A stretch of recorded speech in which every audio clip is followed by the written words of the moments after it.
ট্যাঙ্কি ফ্লোর বানায় সেখানেও আমরা কিন্তু করতে পারি। So the choice among these three methods should be based on the specific local circumstances and the purpose of storage. আমি কি স্টোরেজ করব, কোথায় করব সেটার উপর ডিপেন্ড করে আমার কিন্তু আসলে মানে ডিসাইড হবে যে আমি ব্যাগ স্টোরেজ করব না বাল্ক স্টোরেজ করব। তো ইম্পর্টেন্ট ফ্যাক্টর কিছু আমাদের কনসিডারেশন আনতে হবে, সেটা হলো যে আমি যে স্টোরেজ হাউসটা বানাবো, ওয়্যার হাউস যদি বানাই, সেটার লেন্থ কতটুকু হবে, আমার জায়গা কতটুকু আছে, আমার বাইরে স্পেস কতটুকু রাখতে হবে, সেটার উপর ডিপেন্ড করে কিন্তু আমাকে ডিসাইড করতে হবে যে হাউ মাচ লেন্থ আমি should put for the storage period. ঠিক আছে, যে অথবা ডিউরেশন কতদিন হবে, যে আমি কতদিন সেটাকে স্টোরেজ করব, আমার ওয়্যার হাউসের লেন্থ, হাইট সবকিছুর উপর ডিপেন্ড করে কিন্তু এটা ডিসাইড করতে হবে। তারপর হচ্ছে যে প্রোডাক্টটা আমরা স্টোরেজ করব সেই স্টোরেজের প্রোডাক্টের দাম কেমন। যদি খুব ভ্যালুয়েবল প্রোডাক্ট হয় আমরা ডেফিনেটলি বেশি দিন স্টোরেজ করবো না, কারণ আমরা সবাই জানি যে স্টোরেজ করলে যে কোনো জিনিসের কি হয়, ভ্যালু লস হয়। ঠিক আছে, সো আমাদেরকে এই ব্যাপারটা খেয়াল রাখতে হবে। তারপর হচ্ছে যে ক্লাইমেটিক কন্ডিশন, কোনো জায়গায় যদি বন্যা পীড়িত এলাকা হয়, তারপর হচ্ছে গরম বেশি হয় অথবা ঠান্ডা বেশি হয়, সেই জায়গাগুলো কিন্তু আমার ক্লাইমেটিক কন্ডিশন কিন্তু আমার ইয়াকে এফেক্ট করবে। ঠিক আছে, সো এটা আমার মাথায় রাখতে হবে। তারপর হচ্ছে যে লেবার কস্ট কেমন, ট্রান্সপোর্টেশন কস্ট কেমন, লেবার কস্ট কেমন। আমার লেবার কস্ট যদি বেশি হয় তাহলে আমি কোনো জিনিস আইনে বেশি দিন স্টোরেজ করলে কিন্তু আমার একবার উঠাইতে হবে, একবার সেট করতে হবে, আবার সেটাকে খাবারের অপারেশনে নিয়ে যেতে হবে, আবার সেটাকে করতে হবে। তো লেবার কস্ট যদি কম হয় তাহলে আমরা এটা করতে পারি, বাট যদি লেবার কস্ট খুব বেশি হয় সেক্ষেত্রে কিন্তু আমাদেরকে মানে স্টোরেজ বেশি দিন করা যাবে না। তারপরে বিল্ডিং কস্ট বা সাইলো বানানোর জন্য যে খরচ সেটা কেমন, সেটাও একটা ডিপেন্ড পয়েন্ট হবে। এবং ওভারঅল যেটা বললাম যে আমার ওভারঅল স্পেস কতটুকু হবে সেটাও একটা ইম্পর্টেন্ট ফ্যাক্টর আমার স্টোরেজের ক্ষেত্রে। ঠিক আছে, আর ব্যাগ স্টোরেজে যে জিনিসটা আমাদের সবসময় মাথায় রাখতে হবে যে আমরা যদি ব্যাগ স্টোরেজ করতে চাই সেক্ষেত্রে আমাদের যে ওয়্যার হাউসটা বানাতে হবে, অর্থাৎ যে গুদাম ঘরটা আমরা ইউজ করবো, সেই গুদাম ঘরের স্ট্রাকচারটা কেমন হবে সেটার উপর কিন্তু ডিপেন্ড করবে যে ওটা টেম্পারেচার কেমন, আশেপাশে ক্লাইমেটিক ওয়েদার কেমন, তারপরে রেইন হয়, বৃষ্টি হলে সেই ব্যবস্থাগুলো আছে কিনা, সেই জিনিসগুলো কিন্তু আমার খেয়াল রাখতে হবে। সো ওয়্যার হাউসের সময় আমাকে কয়েকটা ইম্পর্টেন্ট পয়েন্ট মাথায় রাখতে হবে। একটা হলো যে ফ্লোর লেভেল যেন অবশ্যই উঁচুতে হয়, যাতে করে বন্যা হইলেও যেন সেটা ডুবে না যায়। ঠিক আছে, সো লেভেল আমি বানাবো সেই লেভেলটা যেন ফ্লোর লেভেলের মানে সোজাসুজি হয় আর কি, মানে উঁচুতে হয়, নাহলে বন্যা আসলে কিন্তু ডুবে যাবে। Wall should be smooth and waterproof, wall যেন এবড়ো থেবড়ো না হয়, যাতে করে অন্য পাখি টাখি বা ইঁদুর টিঁদুর উঠতে পারে। এমন স্মুথ ওয়াল হবে যেন কেউ পিছলায় পড়ে যায়, যেন উঠতে না পারে। এবং এটা has to be waterproof, otherwise সেটা কি হবে, ড্যাম হয়ে গেলে কিন্তু আমাদের কি হবে, আমাদের বাল্ক ব্যাগের মধ্যে যে জিনিসপত্রগুলো আমরা রাখবো সেই জিনিসগুলো কিন্তু নষ্ট হয়ে যাবে। এরপরে হচ্ছে ফ্লোরও should be smooth and waterproof, floor যেন স্মুথ হয়, বাট এমন যেন না হয় যে স্লিপারি হয়, এটা অবশ্যই ওয়াটারপ্রুফ হতে হবে এবং স্মুথ হতে হবে। Windows should be small and preferably not be placed in the east and west wall, কখনো পশ্চিম এবং পূর্ব দিকে ওয়ালে জানলা রাখা ওয়াইজ না, প্রেফারেবলি তারা ওয়াইজ না, কারণ হচ্ছে যে এই পাশ দিয়ে সূর্যের আলোটা সরাসরি ঢোকে, সূর্যের আলোটা বের হয়, এই জন্য এই পাশে জানলা না রাখাই ভালো। আর যদি জানলাগুলো রাখতেই হয় দক্ষিণ উত্তর দিকে রাখতে হবে এবং ছোট ছোট জানলা রাখতে হবে, কখনো যেন বড় বড় জানালা না হয়। তারপরে হচ্ছে যে লোডিং র্যাম থাকতে হবে। ধরো আমি একটা ব্যাগে ট্রাকে করে আমি মালপত্র নিয়ে আসলাম, এই মালপত্র গুলাকে আমার তো মানে উঠার একটা লেভেলে যেন যেন লোডিং র্যামটা যেন ওই ট্রাকের লেভেলে হয়, যাতে করে আমার মালপত্র উঠাতে নামাতে যেন কষ্ট না হয়। ঠিক আছে, এটা আমার মাথায় রাখতে হবে অবশ্যই। এবং ড্রেন ব্রিচেস মানে ড্রেন দিয়ে যেন আবার আটকে না যায়, ড্রেনিং সিস্টেম যেন ভালো রাখতে হবে, যাতে করে পানিটা যেন ক্লিয়ারলি মানে পাস হতে পারে এবং সেটা যেন আমার লোডিং আনলোডিং এ কোনো বাধা সৃষ্টি করতে না পারে। ঠিক আছে, যেন কোনো জায়গায় কোনোভাবে যেন লোডিং এরিয়ায় বন্যা বা পানি জমে না থাকে। Bags should be stacked overlapping. When large stacks are used, ventilation opening should be left in the stack. আমাদের যে বস্তাগুলো আমরা রাখবো, এখন কতগুলো বস্তা রাখবো, ঠিক আছে, সেই বস্তাগুলো কি আমরা একটার পর একটা ছাদ তুলতে ঠেকাই দিব নাকি একটু ফাঁকা রাখবো, সেই জিনিসগুলো আমার বুঝতে হবে। কারণ হচ্ছে যদি আমি একদম ঠেকাই দিই, যদি একটু স্পেস না রাখি, তাহলে কিন্তু আমার বস্তাগুলো অ্যাক্সেসিবিলিটি খুব কমে যাবে। কিছুদিন আগে একটা ঘটনা ঘটছে, আমাদের এখানে একটা ফিড মিলে আগুন ধরে গেছিল, আগুন ধরছে একদম ছাদের কাছে, চাল সংরক্ষণ করে রাখছিল, তো ওইখানে একটা আগুন লাগছে। এখন সেই আগুন যে নিভাবে, সে আগুন নিভানোর জন্য তো কোনো উঠতে হবে, সেখানে ওঠার পর্যন্ত কোনো উপায় নেই, তারা চোখের সামনে দাঁড়ায় দাঁড়ায় দেখা ছাড়া কিছুই করার ছিল না, তারা এইভাবেই আগুনটা নিভাইতে পারেনি, পুরো জিনিসটা পুড়ে গেছে, তারপরে আসলে মানে আগুনটা নিভছে। সো যদি আমি ওয়্যার হাউসে যদি বস্তাগুলোকে স্ট্যাক করার সময় প্রপারলি না করি, তাহলে যেটা হবে যে কোনোভাবে যদি আগুন লাগে বা কোনো রকমের ঘটনা ঘটে, আমরা কিন্তু মানে প্রিভেনশনের কোনো সুযোগই পাবো না।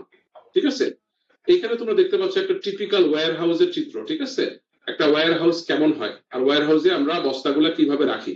ঠিক আছে, ম্যাক্সিমাম 30 লেয়ার তোমরা দেখতে পাচ্ছ যে একটা ওয়্যার হাউসে চিত্রটা কেমন হয়। একটা রিইনফোর্সড প্রোটেক্টর ওয়াল থাকে, ঠিক আছে, উডেন ব্যারিয়ার থাকে যাতে করে একটার সাথে আরেকটা আলাদা করা যায়, এবং কংক্রিটের ইয়াও থাকতে পারে, ব্যারিয়ারও থাকতে পারে যাতে করে আমরা একটা থেকে আরেকটা আলাদা করতে পারি, ফ্লপি যাতে করে মানে আমার একটার সাথে একটা এক না হয়ে যায় এবং কোনোভাবে যেন মানে কোনো ফাঁকে ফুঁকে যেন ঢুকে না যায়। এই জন্য আমার এটা হলো স্লপি হবে এবং কংক্রিট ওয়াল হবে। আর এটাকে যদি আমরা ডাইসেক্ট করি, তোমরা দেখতে পাচ্ছ যে এটা হচ্ছে তোমার আরেকটা ভিউ, লংগিটিউডাল ভিউ, যেখানে তোমরা দেখতে পাচ্ছ যে ম্যাক্সিমাম 30 লেয়ার বস্তা আমরা রাখতে পারবো। এবং সেটার জন্য অবশ্যই যেন ভেন্টিলেশনের ব্যবস্থাটা খুব ভালো হতে হবে, রুফ ভেন্টিলেশন থাকতে হবে এবং ওয়াল ভেন্টিলেশন থাকতে হবে। এটা যেন কখনোই ওয়াল ভেন্টিলেশন লেভেলের উপরে না যায়, খেয়াল রাখতে হবে। এবং রুফ ভেন্টিলেশন লেভেল যেন ভালো হয়, আদারওয়াইজ কি হবে, আমার জিনিসগুলো ড্যাম হয়ে যাবে তাড়াতাড়ি বা নষ্ট হয়ে যাবে তাড়াতাড়ি। ঠিক আছে, আর আমরা জানি যে ড্যাম কোনো কন্ডিশন হলে সেখানে ফাঙ্গাস বা মল গ্রো করবে, আর ফাঙ্গাস মল গ্রো করলে কিন্তু তোমার জিনিসপত্র নষ্ট হবে। দেয়াল কেমন হবে, স্মুথ হবে। ঠিক আছে, এবং ড্রেনেজ সিস্টেম ভালো হবে, নিচুতে হবে যাতে করে পানিটা পাস হতে পারে, বৃষ্টি হলে যেন এই পানি পাস হয়ে চলে যেতে পারে। আরেকটা জিনিস দেখো, র্যাট গার্ড দেওয়া আছে এখানে, অবশ্যই র্যাট গার্ড থাকবে যাতে করে ইঁদুর ঢুকতে না পারে ভেতরে। ঠিক আছে, ইঁদুর এখানে যেন কোনোভাবে ঢুকতে না পারে। এরপর হচ্ছে যে পাম্পিং সিস্টেম থাকা লাগবে যাতে করে আমার যদি পানি বেশি হয়ে যায় সেটা যেন আমরা দ্রুততম সময়ের মধ্যে পানিটা পাস করে দিতে পারি। ঠিক আছে, তো এবং একটা ওয়্যার হাউসে ঢোকার নিয়ম হলো ফার্স্ট ইন ফার্স্ট আউট, যেটা আগে আসবে সেটা আগে যাবে, যেটা পরে আসবে সেটা পরে যাবে, সোজা কথা। তো এই দুটো ছবি কিন্তু খুব ভালো করে আঁকতে হবে। ঠিক আছে, এই দুটো ছবি কিন্তু আঁকতে হবে। আমি সরি বাট এই ছবি দুটো খুবই ইম্পর্টেন্ট ছবি।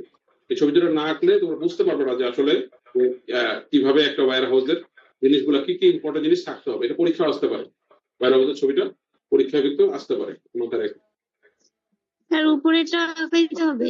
জি, পুরোটা আঁকতে হবে, পুরো ছবিটা আঁকতে হবে, এবং পরীক্ষা যদি আসে তাহলে পুরো ছবিটা আঁকতে হবে। এটা ওয়্যার হাউস কনস্ট্রাকশনের ছবি, point to be consider during warehouse construction. ঠিক আছে, তো এটা একটা ইম্পর্টেন্ট ছবি, মাথায় রেখে কি কি জিনিস থাকতে হবে সেগুলো এখানে লেখা আছে। অ্যাডভান্টেজ অফ ব্যাগ স্টোরেজ কি, কম্পারেটিভলি লোয়ার কস্ট লাগে, সাইলো টাইলো বানাইতে হয় না। ঠিক আছে, ওয়েল যদি প্রোটেকশনটা মনিটরিংটা ভালো হয়, ইজি হয়, এবং এক্সেসিভ টেম্পারেচার বা রোডেন্টস ইনসেক্ট থেকে সেভ করা সম্ভব কম্পারেটিভলি দেন দা বাল্ক স্টোরেজ। আর ডিসঅ্যাডভান্টেজ কি, বাল্ক স্টোরেজে বেশি জায়গা পাওয়া যায়, বেশি করা যায়, আর মোর অপারেশন কস্ট, যদি মনিটরিং এর কস্ট বেড়ে যায়, লেবার কস্ট বেড়ে যায়, কারণ লেবার দিয়ে তো আমার এটা আনতে হবে, তাই না? এখানে আমি কোনো কনভেয়ার সিস্টেম দিয়ে কিন্তু ব্যাগ আনতে পারছি না, তো আমাকে কিন্তু এই ব্যাপারটা মাথায় রাখতে হবে। আর ফ্লোর কম্পার্টমেন্টের ক্ষেত্রে খেয়াল রাখবা যে bulk storage in floor compartment is a simple way of bulk storage, very similar to bag storage, কিন্তু সেক্ষেত্রে হচ্ছে ফ্লোরের মধ্যে একদম রাখলে হয় কি, জিনিসগুলো খুব দ্রুততম সময়ের মধ্যে নষ্ট হয়ে যায়। এই জন্য আমার কিন্তু খুব সাবধানতা অবলম্বন করতে হবে। এই যে একটা সাইলো, এটা হচ্ছে বাল্ক স্টোরেজের জন্য সাইলো পিট। ঠিক আছে, এটা রাখার দরকার নেই, এটা রাখতে হবে না। অ্যাডভান্টেজ কি কি, ওই যে যেটা হচ্ছে তোমার ব্যাগ স্টোরেজের ডিসঅ্যাডভান্টেজ, এখানে হচ্ছে এটা advantage, relatively low investment, warehouse space বেশি থাকে, ওয়্যার হাউসে স্টোরেজ ফর ব্যাগ, এখানে আমি সাইলোর মধ্যে ব্যাগও করতে পারি চাইলে, আর ক্যাপিটাল নিডের লাগে না, ব্যাগের জন্য যেগুলো লাগে সেগুলো এখানে লাগে না। ঠিক আছে, এখন দেখো হাইট ম্যাটেরিয়ালস, অর্থাৎ ওই যে আমরা যে বললাম ম্যাক্সিমাম 30 লেয়ার্স অফ হাইট, সেটা আমার হাইট কত মিটার পর্যন্ত হবে সেটা ডিপেন্ড করবে আমার ময়েশ্চার পার্সেন্টেজ কত আছে। আমার ময়েশ্চার পার্সেন্টেজ যদি 14%-এর নিচে থাকে বা 14% থাকে, তাহলে আমার কোনো রেস্ট্রিকশন নেই, আমি একদম ফুল করতে পারি, এবং যদি আমি মেনটেন করতে পারি তাহলে আমার জন্য ঠিক আছে। যদি 14 থেকে 16% হয় তাহলে 1.5 মিটার্স হতে পারে, 16 থেকে 18% হলে 1 মিটার্স, এবং 18 থেকে 20 মিটার হলে কখনোই যেন 0.5 মিটার্স এর উপরে না যায়। ঠিক আছে, সো বাল্ক স্টোরেজে যে আমরা যেটা সাইলোজের জন্য যেভাবে ইউজ করা হয় সেরকম হলো bricks, wood, polyester, concrete, steel যে কোনো দিয়ে আমরা সাইলো বানাতে পারি। বাংলাদেশে এখন স্টেনলেস স্টিলের সাইলো পিট বিভিন্ন ফিড মিল ইন্ডাস্ট্রিতে তোমরা দেখতে পাবা, আমরা যদি যাই দেখতে পাবো ইনশাআল্লাহ। ঠিক আছে, যে এই ছিল হচ্ছে স্টোরেজ। কোনো কোয়েশ্চেন আছে স্টোরেজে কোনো কোয়েশ্চেন? স্যার ব্যাগ কি ডিরেক্ট ফ্লোরে রাখা যাবে নাকি মানে ব্যাগ কখনোই ফ্লোরে রাখা ঠিক হবে না, কারণ ফ্লোরে রাখলে ফ্লোর থেকে সে ময়েশ্চার অ্যাবজর্ব করতে পারে। অবশ্যই ফ্লোরে রাখার আগে তাকে প্যালেটের মধ্যে স্ট্যাক করতে হবে, ঠিক আছে? রাখা উচিত না। যদি আমার ফ্লোরে রাখা হয় তাহলে ফ্লোর থেকে সে ময়েশ্চার অ্যাবজর্ব করতে পারে, এই জন্য ফ্লোরে রাখা একেবারেই উচিত না, সমুচিত না, ঠিক আছে? স্যার নরমালি ওখানে তাহলে কি করা যায়? ওই যে প্যালেট দিয়ে, কাঠের প্যালেট দেখাইলাম না রিসেপশনে, কাঠের প্যালেট দেখাইছিলাম মনে আছে? যে প্যালেটের উপর রেখে তাহলে ফ্লোর থেকে যেন একটু উপরে থাকে, এই কাঠের প্লেটটা দিয়ে ওর প্লেটের উপর রাখতে হবে, তাহলে যেন মানে নষ্ট হবে না আর কি। আচ্ছা স্যার, ঠিক আছে। আচ্ছা, নেক্সট আমরা যে এক্সপেরিমেন্টটা শুরু করবো সেটা হচ্ছে প্রকিউরমেন্ট। আমরা জানি যে একটা ফিড মিল ইন্ডাস্ট্রিতে যদি ফিড বানাতে হয় আমার কি লাগবে? আমার লাগবে র মেটেরিয়ালস।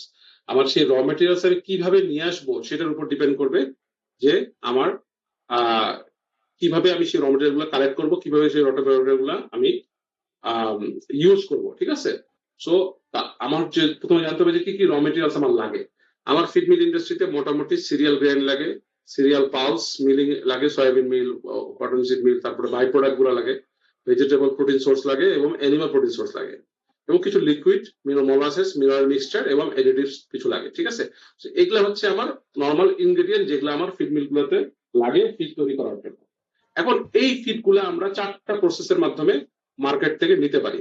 একটা হতে পারে যে আমরা মার্কেট সার্ভে করে যে বাজারে দাম কম সেই বাজার থেকে যাই কিনতে পারি, কিন্তু এটা আসলে মানে সুইটেবল হয় না বা এটা আসলে সাস্টেনেবল হয় না, কারণ আমরা যখন ফিড মিলে খাবার বানাই প্রতি ঘন্টায় দেখা যায় 10 টন 20 টন খাবার বানাচ্ছি, 10 টন 20 টন খাবার বানানোর জন্য যে র মেটেরিয়াল লাগবে সেটা তো 10 টন 20 টনই লাগবে। এখন 10 টন 20 টন আমি যদি মার্কেট থেকে কিনতে যাই, আসলে আমি এরকম মার্কেট বাংলাদেশে অল্প অ্যাভেলেবল না, আর এটা অনেক সময় রিস্কি হয়ে যায় যে আমি কিনতে গেলে পাইলাম না বা দাম বেশি, তখন কিন্তু আমার এটার জন্য আসলে খুব টাফ হয়ে যায়। আর একটা হতে পারে ম্যানুফ্যাকচার থেকে সরাসরি কিনতে পারি, যে যারা আমরা জানি যে এরকম কোম্পানি আছে যারা ভুট্টা বিক্রি করে, তাদের কাছ থেকে সরাসরি কিনতে পারি, এটা একটা ওয়ে। আর একটা হতে পারে টেন্ডারের মাধ্যমে বা সাইটেশনের মাধ্যমে।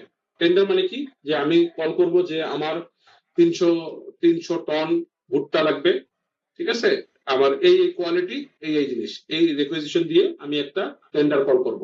ওপেন টেন্ডার হতে পারে অথবা সরকারি ইজিপি, ইলেকট্রনিক জিপি মানে গভর্নমেন্ট প্রকিউরমেন্ট সিস্টেমও হতে পারে।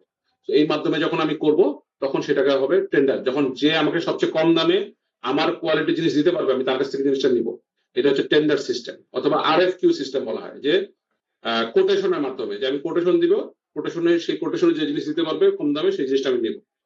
আরেকটা হতে পারে কন্ট্রোল সিস্টেম, যে আমার নিজস্ব ফিল্ড থাকবে, ফিড মিল যার আমার ফিড মিল আছে সেই ফিড মিলের নিজস্ব র মেটেরিয়াল ফিল্ড থাকবে, সেখান থেকে সে ভুট্টা কালেক্ট করবে, সেখান থেকে সে সয়াবিন মিল, যেটা আসলে বাংলাদেশের আসপেক্টে মানে রিয়েলিস্টিক হয় না, কারণ বাংলাদেশে এত জায়গাও নাই আর ফিড মিলের এত খায় দেয় কাজও নাই যে তারা নিজেদের মানে তৈরি করবে। তো তারা যেটা করে যে ইম্পোর্ট করে, বিদেশ থেকে ইম্পোর্ট করে অথবা বাংলাদেশে কোনো জায়গা থেকে ওপেন টেন্ডারের মাধ্যমে বা আরএফকিউ এর মাধ্যমে কিন্তু তারা ইয়াটা রিকোয়েস্ট ফর কোটেশন দিয়ে তারা কিন্তু এটা কালেক্ট করে, ঠিক আছে? সো এটা একটা ওয়ে। তো যখন তারা একটা ইনগ্রেডিয়েন্টের জন্য কোটেশন করে, ঠিক আছে, কোটেশন তারা যখন তৈরি করে বা একটা যখন রিকুইজিশন দেয়, তখন সেই ইনগ্রেডিয়েন্ট গুলো কেয়ারফুলি ইন্সপেকশন করার জন্য তারা কয়েকটা পয়েন্ট কনসিডার করে, যে ডেলিভার্ড ইনগ্রেডিয়েন্টের মধ্যে অবশ্যই এই জিনিসগুলো থাকতে হবে। কি থাকতে হবে? ড্রাইনেস থাকতে হবে, ইম্পিউরিটিস থাকা যাবে না, প্রেজেন্স অফ ইম্পিউরিটিস যেন একটা মিনিমাম লেভেলের নিচে হয়, ফাঙ্গাল ইনফরমেশন যেন একটা মিনিমাম লেভেলের নিচে হয়, এত পার্সেন্টের নিচে হয়, ইনসেক্ট ইনফেস্টেশন যাতে না হয় বা মিনিমাল হয়, হার্মফুল টক্সিক সিড যদি ওই ফিডের সাথে মিশে থাকে তাহলে কিন্তু কখনোই ওই ফিড ইনগ্রেডিয়েন্ট নেওয়া যাবে না। সো এই পয়েন্টগুলা অবশ্যই ফিড মিলে যখন নেওয়া হয় তখন এই জিনিসগুলোকে কনসিডারেশনে আনা হয়, ঠিক আছে? তো এটা আমাদের মাথায় রাখতে হবে। এরপর হচ্ছে যে ইন্সপেকশনের সময় আমরা কি দেখবো? কালার দেখবো, আমরা গন্ধ দেখবো, আমরা টেক্সচার দেখবো, তারপর মুখে চাপ দিয়ে দেখবো যে ময়েশ্চার ঠিক আছে কিনা, এই জিনিসগুলো দেখে আমরা বুঝতে পারবো। ইম্পিউরিটিস তো বলেই ফেললাম, ইম্পিউরিটিস এর লেভেল দেখো, যদি খুব ভালো হয় তাহলে 0.99% এর নিচে হবে, আর যদি 1 to 5% হয় তাহলে অ্যাকসেপ্টেবল, বাট 5 থেকে 10% হলে অ্যাকসেপ্টেড হবে, কিন্তু এটাকে দাম ভ্যালু কমে যাবে এবং আমাকে এটা মাথায় রাখতে হবে। আর যদি 10% এর উপরে চলে যায় সামহাউ, তাহলে অবশ্যই সেটাকে আমরা কখনোই আমরা এটা অ্যাকসেপ্ট করতে পারবো না, ঠিক আছে? উইট সিডের ক্ষেত্রেও কিছু কোয়ালিটিস আছে, যে যদি ইনজুরিয়াস, উইট সিড কিন্তু 3 রকমের হতে পারে। একটা হতে পারে যে হেলথের জন্য ইনজুরিয়াস না কিন্তু এটা উইট সিড, আর একটা হতে পারে বডির জন্য ইনজুরিয়াস না কিন্তু স্মল অ্যামাউন্টে থাকে, আরেকটা হচ্ছে টক্সিক উইড সিড। তো এই জিনিসগুলো আমার অবশ্যই মাথায় রাখতে হবে। আর উইড সিডের মধ্যে এক্সটার্নাল ম্যাটেরিয়ালস কোনো থাকে কিনা, লোহা বা কোনো পাথর এক্সট্রা কেউ ভেজাল মিশাইতে পারে কিনা, এই জিনিসগুলো আমার খেয়াল রাখতে হবে। ইনসেক্ট ইনফেস্টেশনও তাই, যে আমার দেখে নিতে হবে যে কোনো পোকা আছে কিনা বা পাউডার আছে কিনা। পাউডার দেখলে বোঝা যাবে যে অবশ্যই সেখানে কোনো না কোনো পোকার ইনফেস্টেশন অবশ্যই হয়েছে। তো আমার সেই জিনিসগুলো মাথায় খেয়াল রাখতে হবে। টেস্ট, অয়েল কেকের ক্ষেত্রে তিতা হয়ে যাওয়ার সময় সেই জিনিসগুলো আমার খেয়াল রাখতে হবে, বা ঝাঁঝালো যে গন্ধটা বা টেস্টটা সেটা যদি না থাকে বুঝতে হবে এটা অনেক পুরাতন অয়েল টেস্ট, এটা আমরা ইউজ করা যাবে না। ক্যারেক্টারিস্টিক্স আমার দেখতে হবে, ওডার দেখতে হবে, তারপর হচ্ছে টেক্সচার এবং অন্য এক্সটার্নাল ম্যাটেরিয়াল আছে কিনা, এই জিনিসগুলো আমার অবশ্যই অবশ্যই খেয়াল রাখতে হবে। ঠিক আছে, আদারওয়াইজ আমার কি হবে, আমি কিন্তু প্রপার র মেটেরিয়াল যদি আমি না নিই তাহলে কি সমস্যা হতে পারে কেউ বলতে পারবা? আমি যদি প্রপার র মেটেরিয়াল না নিই তাহলে আমার কি সমস্যা হতে পারে গাইস? আমি যদি প্রপার র মেটেরিয়াল না নিই তাহলে আমার কি সমস্যা হতে পারে? স্যার তাহলে তো আমরা যে ফিডটা স্টোর করবো ওটা তো তার কোয়ালিটি ঠিক থাকবে না স্যার, ওটা স্টোর করে তো লাভ নেই। আচ্ছা, বর্ষণ বলো। স্যার নষ্ট হয়ে যাওয়ার চান্স বেশি থাকবে স্যার। নষ্ট তো হয়ে গেল মনে করো, তাতে কি হইলো? আমার ফিড মিলের উদ্দেশ্য লস হলো, ফিড মিলের ইকোনমিক্যাল লস হলো স্যার। আমি প্রফিট ইকোনমিক্যাল লস তো হইলো, কিন্তু উদ্দেশ্য কি? আমি যদি ভালো কোয়ালিটির র মেটেরিয়াল না নিতে পারি আমি কি বানাইতে পারবো না? ফিট বানাইতে পারবো না, ভালো ফিট বানাইতে পারবো না, ভালো কোয়ালিটির ফিড বানাইতে পারবো না। এটা হচ্ছে মেইন উদ্দেশ্য। ঠিক আছে, যদি আমি ভালো না নিই তাহলে কিন্তু আমার এটা কিন্তু 2 পেজ, দেখো মাত্র 2 পেজ, কিছু লেখা নেই, অল্প লেখা, তো লিখে ফেলবা। ঠিক আছে, এরপরে আসি আমরা এক্সপেরিমেন্ট নাম্বার 8। এটা হচ্ছে স্যাম্পলিং। আমরা কিভাবে ফিড মিলের ক্ষেত্রে আমরা কিভাবে স্যাম্পলিং করি। ঠিক আছে, কোন একটা ফিড ইনগ্রেডিয়েন্ট যদি আমার অ্যানালাইসিস করতে হয় সেটাকে আমার স্যাম্পলিং করতে হলে আমার কিছু ওয়ে আছে। স্যাম্পলিং হচ্ছে যে representative part of the whole population বা হোল স্যাম্পলের, মানে হোল যে আমার ইনগ্রেডিয়েন্ট গুলো আছে সেটার রিপ্রেজেন্টেটিভ পার্ট হচ্ছে আমার স্যাম্পল। ঠিক আছে, স্যাম্পলিং যে পদ্ধতির মাধ্যমে স্যাম্পলটা কালেক্ট করা হয় সেটাকে বলা হয় স্যাম্পলিং। আর এটা করার পদ্ধতি কি দেখো, আমার যদি পপুলেশন হয় 4 থেকে 5টা ব্যাগ তাহলে সবগুলো ব্যাগ থেকে আমার স্যাম্পল কালেক্ট করতে হবে। যদি 6 থেকে 50টা ব্যাগ হয় তাহলে 5টা ব্যাগ মিনিমাম র্যান্ডমলি 5টা ব্যাগ থেকে কালেক্ট করতে হবে। যদি 51 থেকে 100টা ব্যাগ হয় তাহলে মিনিমাম 10%, তাহলে 51 থেকে 100টা মানে হলে 10% হলে 10টা ব্যাগ, 100টার ক্ষেত্রে 51টার ক্ষেত্রে 6টা ব্যাগ, তাই না? 101 থেকে 300টা ব্যাগ হলে অবশ্যই 5% থেকে কালেক্ট করতে হবে, মিনিমাম 10 ব্যাগ। আর 300 থেকে 500 ব্যাগ হলে মিনিমাম 5%, অর্থাৎ 15টা ব্যাগ থেকে মিনিমাম আমার স্যাম্পল কালেকশন করতে হবে। এবং এই স্যাম্পলটা আমি কিভাবে কালেক্ট করবো? স্যাম্পলটা আমি কালেক্ট করবো, ধরো যে আমার যদি এরকম হয় যে একটা বক্স আছে বা এরকম ট্রাকের যে ট্রলিটা আছে, এইখানে একটা স্যাম্পল আছে, এটা কালেক্ট করতে হবে, এইটা কালেক্ট করতে হবে, এইটা কালেক্ট করতে হবে, আবার মাঝখান থেকে কালেক্ট করতে হবে, মাঝখানের মিডল থেকে কালেক্ট করতে হবে, মাঝখানের বটম থেকে কালেক্ট করতে হবে, আবার বটমের উপর থেকে কালেক্ট করতে হবে, বটম থেকে কালেক্ট করতে হবে এবং বটম থেকে কালেক্ট করতে হবে। এইভাবে আমার কিন্তু স্যাম্পল গুলা র্যান্ডমলি কালেক্ট করতে হবে। ঠিক আছে, না হলে কি হবে, আমি প্রপার স্যাম্পলিং করতে পারবো না, নাহলে রিপ্রেজেন্টেটিভ পার্টটা বায়াসড হয়ে যাবে, আনবায়াসড কোনো স্যাম্পল আমরা পাবো না। ঠিক আছে, তো এই জিনিসটা অবশ্যই আমার মাথায় রাখতে হবে। আর স্যাম্পলিং করার সময় আমার এই যে স্যাম্পলের ব্যাগের গায়ে এই কথাগুলো লেখা থাকতে হবে, যে কি স্যাম্পলের নাম, কোড নাম্বার কত, কোন তারিখে সাপ্লাই করা হয়েছে এবং কোন তারিখে স্যাম্পলিং করা হয়েছে। এটা সাপ্লাই না, তো এটা হচ্ছে date of supply, date of sampling হবে এটা। ঠিক আছে, এটা ঠিক করে দিও তোমরা লেখার সময়। ঠিক আছে, যে কোন দিনে আমি স্যাম্পলিংটা করলাম, তারপরে ব্যাচ নাম্বার, এটা 1 পেজে, দেখছো মাত্র 1 পেজ। ঠিক আছে, তো এটাও লিখে ফেলো। কোনো কোশ্চেন আছে স্যাম্পলিং থেকে? স্যাম্পলিং থেকে কোনো কোশ্চেন গাইস? না স্যার, না স্যার। আচ্ছা, নেক্সট আমরা যাব হচ্ছে কোয়ালিটি কন্ট্রোল। একটা ফিড মিলের সবচেয়ে ইম্পর্টেন্ট জায়গা হলো কোয়ালিটি, তাই না? কোয়ালিটি যদি আমি কন্ট্রোল করতে না পারি তাহলে কিন্তু আমার এই কি বলে এটাকে, এই ফিড মিল দেওয়া আর ফিড মিল না দেওয়া একই কথা। আমার কোম্পানি লাটে উঠতে 2 দিন লাগবে না যদি আমার কোয়ালিটি ঠিক না থাকে। আমার কোম্পানির ফিড মানুষ মানে একবার কিনবে, সেকেন্ড টাইম আর কিনবে না। যত বড় বড় কোম্পানি আছে তাদের প্রত্যেকের একটা কোয়ালিটি কন্ট্রোল ইউনিট আছে, তারা প্রত্যেকটা জিনিস ইনশিওর করে যাতে করে তাদের ফিড মিল থেকে কোনো মানে কোনো খারাপ জিনিস না ঢুকতে পারে এবং খারাপ জিনিস যাতে বের হতে না পারে। তো এটা তারা খেয়াল রাখে। তো কোয়ালিটি কি? কোয়ালিটি হচ্ছে যে আমি একটা জিনিস যে ইউজ করবো সেটা ফিটনেসটা কেমন সেটা নির্ধারণ করে হচ্ছে কোয়ালিটি। ঠিক আছে, কোয়ালিটির কিছু প্যারামিটারস আছে, ডিগ্রিজ অফ এক্সিলেন্স আছে। যখন সেই degrees of excellence say complete করতে পারে তখন তাকে বলা হয় গুড কোয়ালিটি ফিট। আর যদি কোয়ালিটি করতে না পারে সেটাকে বলা হয় ব্যাড কোয়ালিটি বা পুয়ার কোয়ালিটি ফিট। আর এই কোয়ালিটিটাকে নির্ণয় করার জন্য বা অ্যাসেস করার জন্য যে পদ্ধতি যেটাকে মেনটেন করার জন্য যে পদ্ধতি, গুড কোয়ালিটি মেনটেন করার জন্য সেটাকে বলা হয় কোয়ালিটি কন্ট্রোল। ঠিক আছে, আমরা মূলত তিনটা উপায়ে কোয়ালিটি কন্ট্রোল করে থাকি। একটা হচ্ছে ফিজিক্যাল ক্যারেক্টারিস্টিক্স দেখে, ফিড ইনগ্রেডিয়েন্টের, কেমিক্যাল কম্পোজিশন দেখে এবং মাইক্রোস্কোপিক টেস্ট, অর্থাৎ সেগুলোকে আমরা মাইক্রোস্কোপিক কিছু পদ্ধতির মাধ্যমে আমরা কিন্তু কোয়ালিটি টেস্ট করে থাকি। এখানে কোয়ালিটি ফিড মাইক্রোস্কোপিক টেস্টে কি ফিজিক্যাল কোয়ালিটি বলতে কি বোঝাচ্ছে? ফিজিক্যাল কোয়ালিটি বলতে বোঝায় হচ্ছে, এগুলো একটু লিখে নাও, টেস্ট, টাচ, ঠিক আছে, তারপর হচ্ছে সাউন্ড, তারপর হচ্ছে টেস্ট, টাচ, সাউন্ড, তারপর হচ্ছে odor sir হ্যাঁ স্মেল, স্মেল এন্ড আরেকটা আছে হচ্ছে 3S 2T সম্ভবত, সাউন্ড, স্মেল, টেস্ট, টাচ, আরেকটা কি বলে গেলাম তো, বলো অর্ডার হচ্ছে মানে পঞ্চেন্দ্রিয় কি কি আমাদের? হ্যাঁ না না ময়েশ্চার না, চোখে চোখে দেখবো স্যার, চোখে দেখবো সাইট, সাইট, ইয়েস সাইট। তাহলে এই পাঁচটা হচ্ছে আমাদের পঞ্চ ইন্দ্রিয়ের মাধ্যমে যেটা আমরা টেস্ট করি ফিডের। এখন সাউন্ড কিভাবে হইতে পারে স্যার? সাউন্ড হচ্ছে যে ভুট্টা হাতের মধ্যে নিয়ে যদি আমি কানের কাছে নিয়ে বাড়ি দেই তাহলে মেটালিক সাউন্ড হবে, টাং টাং টাং টাং শব্দ হবে। যদি না হয় বুঝতে হবে যে ময়সার কন্টেন্ট কয়েনের মতো সাউন্ড হবে স্যার, হ্যাঁ হ্যাঁ স্পিলিং কয়েনের মতো। জি জি, ওই কয়েন মানে মেটালিক সাউন্ড হবে আর কি, সেটাই বলতেছি। আর কেমিক্যাল কম্পোজিশন তো আমরা জানি প্রক্সিমেট অ্যানালাইসিসের মাধ্যমে বা বিভিন্ন রকম টক্সিক সাবস্টেন্স টেস্টিং এর মাধ্যমে আমরা কিন্তু কেমিক্যাল কম্পোজিশন করতে পারি। আর মাইক্রোস্কোপি হচ্ছে যে স্টেরিও মাইক্রোস্কোপ দিয়ে আমরা যখন দেখবো যে ফিজের মধ্যে কোনো পোকা আছে কিনা বা কোনো হিস্টোলজিক্যাল কোনো চেঞ্জ আছে কিনা সেই জিনিসগুলো দিয়ে আমরা যখন যাচাই করবো সেটাকে বলা হয় ফিড মাইক্রোস্কোপি টেস্ট। ঠিক আছে, তো this is all about quality control of feed ingredient. ঠিক আছে, কোনো কোয়েশ্চেন আছে? কোয়ালিটি কন্ট্রোল আর কোয়ালিটি অ্যাসুরেন্স, এটা যদি স্যার একটু। ও আচ্ছা, ভালো কথা বলছো।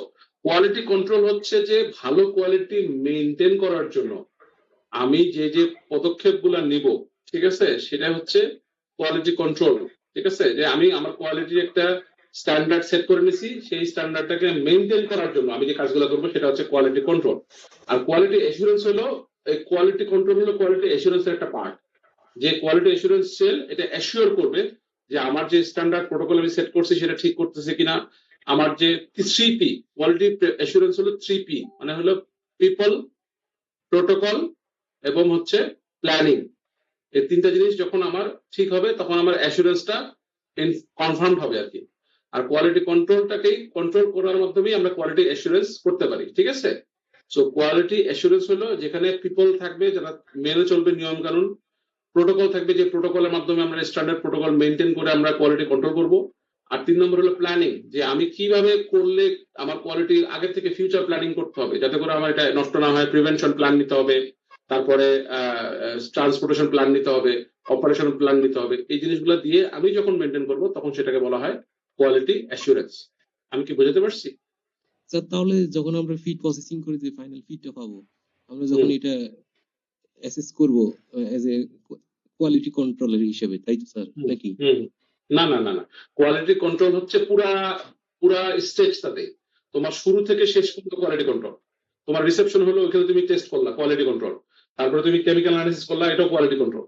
তারপরে তুমি মনে করো যে খাবারটা অপারেশনে চলতেছে, মেশিন থেকে বের করে করে তুমি চেক করবে, এটাও কোয়ালিটি কন্ট্রোল। ঠিক আছে, আর ওভারঅল ফিডটা তোমার যখন বের হবে সেটাও তুমি টেস্ট করলা, এটাও কিন্তু কোয়ালিটি কন্ট্রোলের পার্ট। আর কোয়ালিটি অ্যাসুরেন্স হলো এই ফিডটা শুরু থেকে নিয়ে কোয়ালিটি কন্ট্রোলের মাধ্যমে একদম খামারের কাছে একদম কোয়ালিটি ফুল খাবার পৌঁছে দেওয়ার পুরো কাজটাকে কন্ট্রোল করাটা বা নিয়ন্ত্রণ করাটা হচ্ছে কোয়ালিটি অ্যাসুরেন্স সেলের কাজ।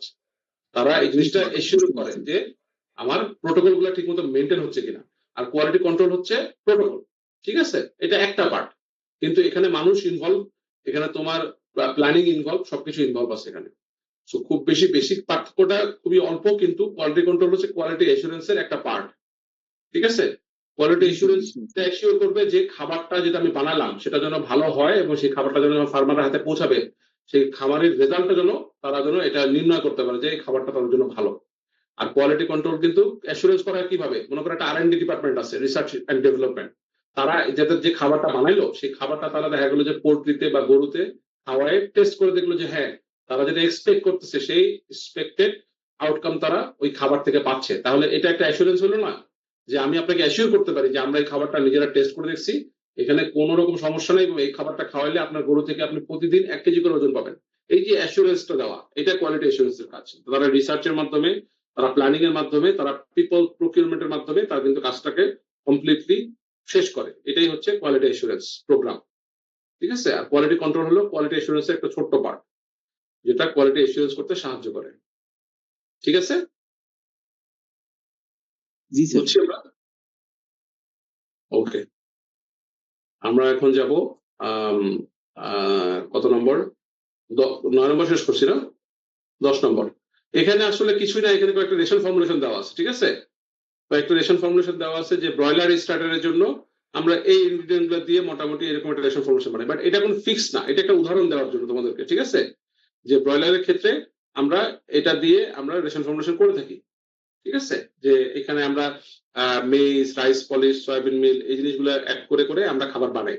কিন্তু এটা কিন্তু একটা উদাহরণ মাত্র, এটা কিন্তু যে একদম ফিক্সড এটা কিন্তু বলা যাবে না, কারণ কোনো কোনো দেখা গেলো যে মেইজ আমার অ্যাভেলেবেল না, বা আমার লাইমস্টোন নাই, বা সল্ট অ্যাভেলেবেল না, হইতে পারে না, আমার মানে জাস্ট অ্যাসিউম করো যে এই জিনিসটা নাই। সো এখানে এরকম কিছু দেওয়া আছে, এবং এই খাবারটা বানাইলে ওই খাবারের মধ্যে সিপি থাকবে এত, অ্যাকচুয়াল আর পাইছি আমি এত, আমার এক্সপেক্টেড হচ্ছে এত, তার মানে ঠিক আছে, তাই না? 23 ঠিক আছে। ক্রুড ফাইবার আমার থাকতে হবে লেস দেন 5%, এখানে আমার আছে 4.75, ঠিক আছে। ইথার এক্সট্রাক্ট আমার 5.15, আমার এক্সপেক্টেড ছিল 5, তাহলে একটু বেশি আছে। তো এইভাবে আমরা কি করতে পারি, আমরা অ্যানালাইসিস করতে পারি যে আমি যে খাবারটা বানালাম সেই খাবারটা, এটা একটা one kind of quality control. ঠিক আছে, যে আমি খাবারটা যেটা বানালাম সেই খাবারটা ঠিক আছে কিনা। এরকম ব্রয়লার গোয়ারের দেওয়া আছে, ব্রয়লার ফিনিশারের দেওয়া আছে, লেয়ারের দেওয়া আছে, প্রত্যেকটা একটা দেওয়া আছে। ঠিক আছে, জাস্ট তোমাদের একটা ইয়ার জন্য, তোমরা চাইলে এটা লিখতে পারো, নাও লিখতে পারো, কোনো সমস্যা নাই। ঠিক আছে, পাঙ্গাসের দেওয়া আছে, অনেক সময় ফিড মিল গুলোতে পাঙ্গাসের ফিডও কিন্তু বানানো হয়। সো এটা কিন্তু একটা ইম্পর্টেন্ট কোয়ালিটি কন্ট্রোল ক্রাইটেরিয়া। ঠিক আছে, জি স্যার। এরপর আমরা যাব হচ্ছে আমাদের 11 নম্বর এক্সপেরিমেন্ট, সেটা হলো যে গ্রাইন্ডিং। আমরা যে তোমাদেরকে গ্রাইন্ডিং পড়াইছে ফিড মিলে? জি স্যার। সাইফুল, স্যার তোমাদেরকে পড়াই নাই স্যার, এমনিতে জাস্ট টার্মিনোলজিটা পড়াইছে। শুধু টার্মিনোলজি পড়াবে কেন, ফিড মিল পড়াইনি তোমাদেরকে? স্যার আচ্ছা। পড়াইছিল, কিন্তু আমাদের যে এখানে পার্ট গুলা একটু একটু আলোচনা করছিল আর কি, স্যার এত বিস্তারিতভাবে আলোচনা করে নাই। স্যার আলোচনা করেননি উনি। আচ্ছা, সমস্যা নেই। গ্রাইন্ডিং হচ্ছে যে তোমার পার্টিকেল সাইজকে রিডাকশন করার জন্য যে পদ্ধতি ফলো করে সেটাকে বলা হয় গ্রাইন্ডিং। ঠিক আছে, এর উদ্দেশ্য কি, আমি যখন মিক্সিং করব, মিক্সিং এর আগে আমি যদি ইউনিফর্মলি সবগুলো পার্টিকেল গুলোকে ইউনিফর্ম কন্ডিশনে নিয়ে আসতে পারি, তাহলে যেটা হবে যে আমার যে খাবারটা আমি বানাবো সেই খাবারটা কিন্তু ভালো একটা খাবার বানাতে পারবো। ঠিক আছে, এই জন্য গ্রাইন্ডিংটা খুব ইম্পর্টেন্ট, এবং ডাইজেস্টিবিলিটি বৃদ্ধি পায়। তোমাকে যদি আমি গোটা আস্তা ভুট্টা কামড়ায় দিতে দিই, অথবা সেটাকে গুঁড়া গুঁড়া করে দিই, তাহলে তোমার কাছে মনে হয় কোনটা ভালো হবে? অবশ্যই গুঁড়া গুঁড়োটা ভালো হবে, তাই না? কারণ ডাইজেস্টেবল হবে, ইজি হবে, তাই না? এটাই আর কি। সো গ্রাইন্ডিং আমরা যেটা মূলত করে থাকি, আমরা এখানে হ্যামার মিল ইউজ করি, অর্থাৎ হাতুড়ির মতো একটা মেশিন ঘুরতে থাকে, সেটা হাতুড়িতে বাড়ি মারে, এটা দেয়ালে যায় ধাক্কা খায় ভেঙে যায়। ঠিক আছে, এটাকে বলা হয় হ্যামার মিল গ্রাইন্ডার। এই হ্যামার মিল গ্রাইন্ডারের কয়েকটা পার্ট আছে। ঠিক আছে, ছবি আছে কিনা দেখি, এই যে দেখো, এখানে ছবি আছে যে এখানে এখান দিয়ে ঢোকে, দেখা যাচ্ছে? জি স্যার। জি স্যার, দেখা যাচ্ছে স্যার। আচ্ছা, হ্যামার মিল গ্রাইন্ডার কি হয়, এখান দিয়ে ঢোকে খাবারটা, এটাকে বলে ইনলেট। ঠিক আছে, এরপরে এই যে হ্যামার, এই যে একটা হ্যামার, এটা একটা হ্যামার, এটা একটা হ্যামার, এটা একটা মোটরের সাথে লাগানো আছে, যেটা তাকে ঘোরাচ্ছে, মানে কন্টিনিউয়াসলি ঘোরাচ্ছে। ঠিক আছে, যখন খাবারটা পড়ে তখন এইখানে দেখো এরকম খাঁচকাটা খাঁচকাটা দেখতে পাচ্ছ, এই খাঁচকাটা খাঁচকাটা ব্রেক প্লেট। তো এইটা যখন বাড়ি মারে ব্রেক প্লেটে, তখন সেটা খাবারটা বাড়ি খায়, আবার তার হ্যামারে বাড়ি খায়, আবার বাড়ি খায়, এবার বাড়ি খাইতে খাইতে খাইতে খাইতে খাইতে খাইতে যখন সেটা একদম ছোট ছোট কণায় পরিণত হয়, তখন সে এই স্ক্রিন দিয়ে, এখানে ছোট ছোট ছিদ্র আছে একটা ডিজায়ারেবল পার্টিকেল সাইজের, এই পার্টিকেল সাইজের ছোট ছোট সাইজ দিয়ে এই গুড়া গুড়া খাবারগুলা নিচ দিয়ে পড়ে যায়। ঠিক আছে, এইভাবেই কিন্তু আমার কমপ্লিট হ্যামার মিল কাজ করে। এখানে পার্ট আছে, একটা হচ্ছে ইনলেট, একটা হচ্ছে ব্রেক প্লেট, একটা হচ্ছে হ্যামার যেটা বললাম, এটা হচ্ছে রোটর যেটা মোটরটা ঘোরায়, আর স্ক্রিন হচ্ছে ডিজায়ারেবল সাইজের যে ছোট একটা ছাঁকনি দেওয়া আছে যেটা দিয়ে আমরা ছাঁচনি দিয়ে আটা ছাঁচি না ওইরকম একটা। আর এই পাশ দিয়ে খাবারটা পড়ে যাবে। এটা হচ্ছে হ্যামার মিলের প্রোটোকল। বোঝা গেছে জিনিসটা? কঠিন কিছু আমরা কি বুঝতে পারতেছি? জি স্যার। Sir Yes, sir. এখানে দেখো আরেকটু ভালো করে দেওয়া আছে, ঠিক আছে, যে ফিট ডিসচার্জ করতে হলে কিভাবে করতে হবে। এখানে তোমার হ্যামার মিল, আরেক ধরনের হ্যামার মিল, এখানে হপার দেওয়া আছে, ইনলেট, এটা হচ্ছে ইনলেট। এখান দিয়ে তোমার এই যে কন্ট্রোলার আছে, যে কত দ্রুত গতিতে ভেতরে যাবে সেটা নির্ধারণ করবে এই এই রটারি ফিডার। সে ঘুরলে সে পরিমাণ খাবার প্রতিবারে সময় এটা পড়বে। এখানে যদি কোনো মেটাল থাকে, সেটা মেটাল, এখানে ম্যাগনেট দেওয়া আছে একটা, এই খাবারের সাথে যদি কোনো কাটা বা কোনো কিছু ঢুকে পড়ে সেটা যেন আটকে যেতে পারে, যেন কখনোই খাবারের মধ্যে না ঢোকে। এখানে যদি ঢুকে যায় তাহলে কিন্তু বাড়ি খায় কিন্তু ঘর্ষণে কিন্তু আগুন ধরে যেতে পারে। তখন কিন্তু ওখানে কিন্তু অর্গানিক ম্যাটারও আছে, একদম ধরে কিন্তু বাস্ট হয়ে যেতে পারে। সো এটা ভেরি কেয়ারফুল। এই জন্য পার্মানেন্ট ম্যাগনেটিক স্টোন সেপারেটর এবং ম্যাগনেট এখানে দেওয়া থাকে। ঠিক আছে, এইভাবে কিন্তু খাবারটা পাস হয়। আর এইখানে হচ্ছে পুরো হ্যামার মিলের যে ফুল ইনস্টলেশনের ছবিটা, এখান থেকে ঢুকবে, এখানে হচ্ছে ম্যাগনেট সেপারেটর, এই তিনটা ছবি আনফরচুনেটলি তোমাদেরকে আঁকতে হবে। এটা আঁকার দরকার নেই, তোমরা এটা আঁকো আর হচ্ছে এটা আঁকো। স্যার এই ঠিক আছে, সেকেন্ডটাই কঠিন স্যার। সেকেন্ডটা কঠিন হলে তো আঁকতে হবে, কঠিন মূলত আঁকতে হবে রে ভাই, শিখতে হবে না। থার্ড নাম্বারটা সহজ। আচ্ছা যাও, প্রথমটা আর তৃতীয়টা আঁকো। ঠিক আছে, ঠিক প্রথমটা আছে আর তৃতীয়টা থ্যাংক আঁকো। You sir. ক্লাস হচ্ছে, ঠিক আছে। কোনো প্রশ্ন আছে এখানে? দ্বিতীয়টা জি সাদিয়া, স্যার, প্রথমটা আর দ্বিতীয়টাকেই তো হবে। প্রথমটা আর তৃতীয়টা, ফার্স্ট এটা এন্ড হচ্ছে থার্ড। টোটাল হ্যাঁ, প্রথম হ্যামার, থার্ড স্যার। প্রথম ফার্স্ট এন্ড থার্ড। ঠিক আছে, এরপরে আমরা যাব, আমরা আর দুইটা এক্সপেরিমেন্ট বাকি আছে, আমরা আশা করা যে শেষ করে ফেলবো ইনশাআল্লাহ। এরপর আমরা যাব হচ্ছে মিক্সিং। মিক্সিং হচ্ছে গ্রাইন্ডিং এর পরে যে স্টেজে আমরা খাবারটাকে সবগুলা ইনগ্রিডিয়েন্ট গুলোকে মিক্স করে যে আমরা খাবারটা বানাই সেটাকে বলা হয় মিক্সিং। মিক্সিং মূলত দুই ধরনের হয়ে থাকে, মূলত আমরা দুই ধরনের দেখে থাকি, আরেকটা আছে এটা আমরা বলবো পরে।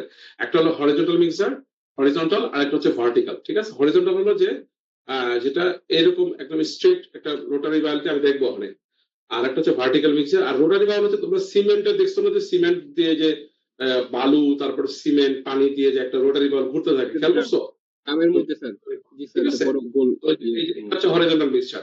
হরিজন্টাল মিক্সচারের মধ্যে ভেতরে এরকম মোটর একটা শ্যাফট ঢোকানো থাকে, এই শ্যাফটের গায়ে অনেক সময় রিবন অথবা প্যাডেল দেওয়া থাকে। ঠিক আছে, প্যাডেল অথবা রিবন যে কোনো একটা দেওয়া থাকে, এটা দিয়ে কিন্তু ঘুরতে থাকে, তখন খাবারগুলা মিক্সিং হতে থাকে। তো এই ছবিগুলো আঁকতে হবে। আর ভার্টিক্যাল মিক্সচার হলো এই যে উপরে এখান থেকে খাবারটা ঢুকবে, ঠিক আছে, এখান থেকে খাবারটা উপরে ঢুকবে, ছিটায় ছিটায় পড়বে, স্প্রিংক্লারের মতো পড়বে এবং মিক্সিং হবে। ঠিক আছে, এখানে এটার বর্ণনা দেওয়া আছে, অ্যাডভান্টেজ কি ডিসঅ্যাডভান্টেজ কি এখানে দেওয়া আছে, যে এটাতে সময় বেশি লাগে, হরিজন্টাল মিক্সচারে সময় কম লাগে, ভার্টিক্যাল মিক্সচারে সময় বেশি লাগে। কিন্তু ভার্টিক্যাল মিক্সচার কিন্তু তুলনামূলক জায়গা কম লাগে, অল্প জায়গার মধ্যে যেহেতু ভার্টিক্যালি সে করতেছে সেজন্য জায়গা কম লাগে। আর রোটারি বাউল হলো এই যে সিমেন্টের মেশিন। ঠিক আছে, সিমেন্টের মেশিন, এখান দিয়ে আমরা কিন্তু রোটারি বাউল আমরা ইউজ করতে পারি। ঠিক আছে, সো এই হলো আসলে মিক্সিং। মিক্সিং আসলে পড়ানোর কিছু নাই, আমরা আসলে এটা ফাইনাল থিওরিতে পড়াই, এই জন্য আসলে আমরা এখানে খুব বেশি কিছু রাখি না। ঠিক আছে, কিন্তু এই তিনটার অ্যাডভান্টেজ ডিসঅ্যাডভান্টেজ তোমাদেরকে পড়তে হবে। পার্থক্যটা কি হরিজন্টালের সাথে ভার্টিক্যালের, এটা পরীক্ষায় আসতে পারে। সো এটা একটু ভালো করে পড়ো। মিক্সিং কাকে বলে, মিক্সার কাকে বলে, এখানে লেখা আছে যে blending of all the different feed ingredients into homogenous mass is called mixing. আর যে মেশিন দিয়ে করা হয় সেটাকে বলা হয় মিক্সার। মিক্সার হতে পারে তিন ধরনের, horizontal, vertical and rotary bulb. এগুলো ছাড়াও হাতেও আমরা মিক্সিং করতে পারি, হ্যান্ড মিক্সিংও করতে পারি, তাই না? আমার যদি কিছুই না থাকে আমি তখন কি করবো? হাত দিয়ে মিক্সিং করবো না, আমি হাত দিয়ে মিক্সিং করবো, ওইটাও কিন্তু এক ধরনের মিক্সিং। ঠিক আছে, কোনো কোয়েশ্চেন আছে এখানে? আর এই ফিগার গুলো তো আঁকতে হবে না, তাই না? হ্যাঁ হ্যাঁ, তাহলে এই ফিগার গুলো তো আঁকতে হবে না, তাই না? আঁকলে নাম্বার পাবো না, হলে পাবো না, তাই না? আঁকলে নাম্বার পাবো না, আঁকলে নাম্বার পাবো না, তাই না? ঠিক আছে, আপ টু ইউ, আঁকলে নাম্বার পাবো না, আঁকলে নাম্বার পাবো না।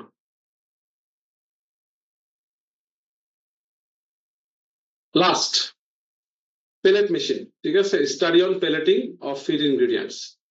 আমাদের ফিড মিল গুলোতে পেলেটিং কেন করা হয়? আমরা চাই যারা খাবার গুলা থেকে এনিমেল সিলেক্টিভ ফিডিং করতে না পারে, সে যে খাবারটা খাবে সেই খাবারটার সাথে সে যেন চুজ করতে না পারে, সেজন্য পুরোটাই তাকে যেন খেতে হয়, ক্যাপসুলের মতো করে সে যেন পুরোটাই খেয়ে ফেলে, তাতে করে তার পর্যাপ্ত নিউট্রিয়েন্ট সে যেন পাইতে পারে।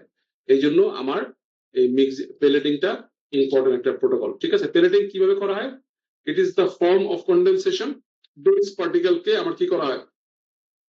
পার্টিকেলকে মিক্স কম্পাউন্ড ফিডে পরিণত করা হয়, কন্ডেন্স মিক্স পার্টিকেলে পরিণত করা হয় বা মিক্স কম্পাউন্ড ফিডে পরিণত করা হয়। একটা চাপ দিয়ে আমি যখন হাই প্রেসারে একটা খাবারকে একটা রোলার দিয়ে চাপ দিয়ে যখন আমি কি করব, বের করব, এই যে ছোট ছোট ছিদ্র দিয়ে বের হবে খাবারটা, তখন সে পেলেট আকারে এই ছাঁচের আকারে বের হবে, তাই না? আমরা যে কোপ্তা বানাই, কিমা বানাই না, মুরগির কিমা বানাই, দেখছো না? কিমা মেশিনটা মনে পড়ে? কিমা মেশিনটা আমরা কেমন করে দেখছিলাম মনে আছে? যে কিমা মেশিনে কি হয়, এক পাশ দিয়ে আমরা মাংস ঢুকাই, আরেক পাশ দিয়ে কেঁচোর মতো ওই যে মাথা বের হয় ছাঁচ দিয়ে, ওইটাই হচ্ছে এক ধরনের পেলেট। ঠিক আছে, এখানেও ঠিক সেই প্লেটটা দেওয়া আছে, এখানে একটা একটা একটা চাকু দেওয়া আছে, সেই চাকু দিয়ে কেটে কেটে প্লেটটা কি হয়, অটোমেটিক্যালি তোমার কি হয়ে যায়, তোমার বের হয়ে যায়। এটাই হচ্ছে আসলে প্লেট। এইটার জন্য একটা রিকুইজিশন, কি বলে, প্রি রিকুইজিশন আছে। প্রি রিকুইজিট হচ্ছে কন্ডিশনিং করতে হবে। ঠিক আছে, কন্ডিশনিং না করলে কিন্তু পেলেট ভালো হবে না, সেটার স্টেবিলিটি ভালো হবে না, এটা নষ্ট হয়ে যাবে তাড়াতাড়ি। ঠিক আছে, এই জন্য অবশ্যই পেলেটের সময় এই যেখানে দুটো রোলার থাকে এরকম, এটা ঘুরতে থাকে। ঠিক আছে, এটা এইভাবে ঘুরতে থাকে, চাপ দিতে থাকে, এবং এখানে খাবার থাকলে সেই খাবারটা চাপ দিয়ে এই ফাঁক দিয়ে ফাঁক দিয়ে বের হয়ে যেতে থাকে। এইভাবে কিন্তু পেলেট আসলে কাজ করে। এটা যে এই যে ছাঁচ দিয়ে বের হয়ে যায় এটাকে বলা হয় ডাই, আর খাবারটা এখানে জমা হয় এটাকে বলা হয় মোটর। দুইটা রোটর দেওয়া থাকে, যেটা অটোমেটিক দুইটা রোটেশনে দুই দুই ভাগে ঘুরতে থাকতেছে, এক পাশে এই পাশে ঘুরতেছে আর এক পাশে এই পাশে ঘুরতেছে। ঠিক আছে, আর এখানে একটা চাকু দেওয়া আছে যেটাকে নির্দিষ্ট দূরত্ব ডিস্টেন্সে লাগানো আছে, দুটো চাকু নির্দিষ্ট ডিস্টেন্সে প্লেট গুলাকে কাটতেছে একই ইউনিফর্ম শেপে, যাতে করে কখনো একটা প্লেটের সাথে আরেকটা প্লেটের ডিফারেন্স যেন বেশি না হয়।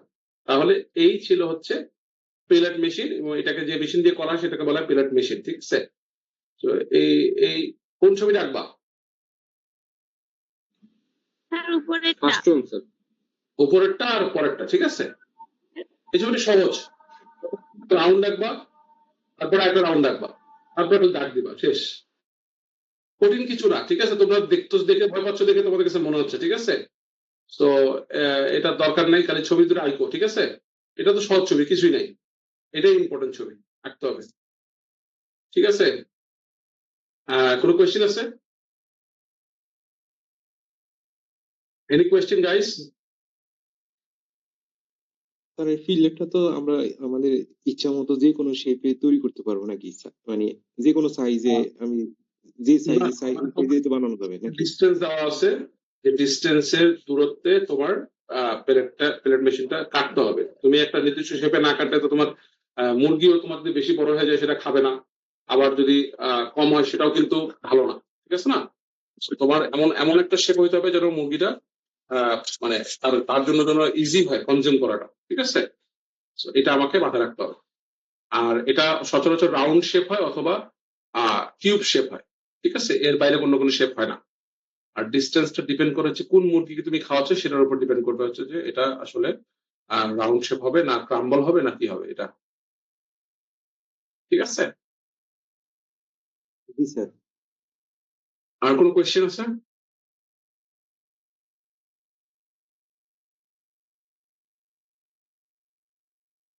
Any question guys?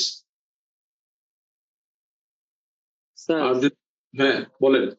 Sir quality control আর এসিউরেন্স এর মধ্যে ফিড ইন্ডাস্ট্রিতে ফার্স্ট থেকে একদম লাস্ট পর্যন্ত স্যার কোনটা হ্যান্ডেল করে, কন্ট্রোল নাকি এসিউরেন্স? কোয়ালিটি কন্ট্রোল, প্রত্যেকটা স্টেজে কোয়ালিটি কন্ট্রোল মেজারমেন্ট নেওয়া হয়। ঠিক আছে, আর কোয়ালিটি অ্যাসুরেন্স প্রোগ্রাম হচ্ছে যে একটা ওভারঅল প্রোগ্রাম যেটার মধ্যে মানুষ ইনভলভ আছে।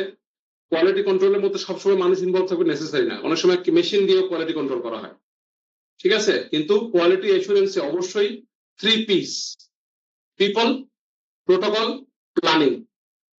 অর্থাৎ প্রোগ্রাম থাকবে যে আমার এখানে মানুষ ঢুকবে কিভাবে, একটা গেট দিয়ে মানুষ ঢুকবে কিভাবে, আমার যে ফিড মিলে মানুষ ঢুকতে হবে, যে কেউ ঢুকতে পারবে কিনা, রেস্ট্রিক্টেড এন্ট্রি কিনা, তারপরে হচ্ছে পাখিটা যদি পশু পাখি যদি না ঢুকতে পারে তার জন্য আমি কি ব্যবস্থা নিচ্ছি। আর কোয়ালিটি কন্ট্রোল হলো মনে করো যে রিসেপশনে খাবারটা অ্যাটেন্ড হলো, এটার মধ্যে ময়েশ্চার ঠিক আছে কিনা, কেমিক্যাল অ্যানালিসিস ঠিক আছে কিনা, তারপরে সেই খাবারটা আমি যখন স্টোর করতেছি সেটা স্টোরেজ ঠিক আছে কিনা, এগুলো হচ্ছে কোয়ালিটি কন্ট্রোল। আর কোয়ালিটি এসুরেন্স হচ্ছে কোয়ালিটি মানে কন্ট্রোলের বাইরে আরো কিছু জিনিস আছে, যেমন হচ্ছে তোমার ইলেকট্রিক লাইন ঠিক রাখা, তারপরে কোনো স্পার্ক যাতে আগুন যাতে না হয়, অগ্নি নির্বাপক ব্যবস্থা রাখা, এগুলো সবগুলোই হচ্ছে কোয়ালিটি অ্যাসুরেন্সের পার্ট।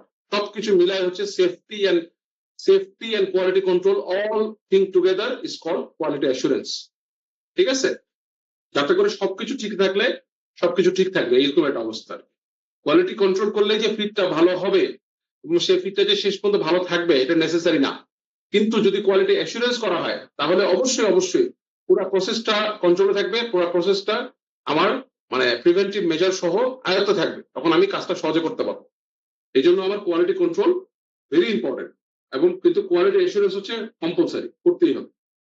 আর কোয়ালিটি অ্যাসুরেন্স করলে তোমার কোয়ালিটি কন্ট্রোল করতেই হবে, এটা হচ্ছে সোজা কথা।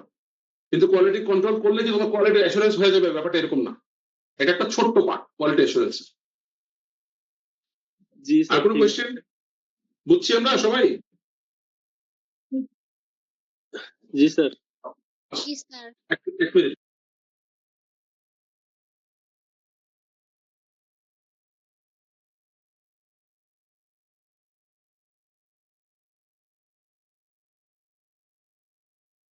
আচ্ছা, তাহলে আমরা এখন নাম ডাকা থেকে যাই।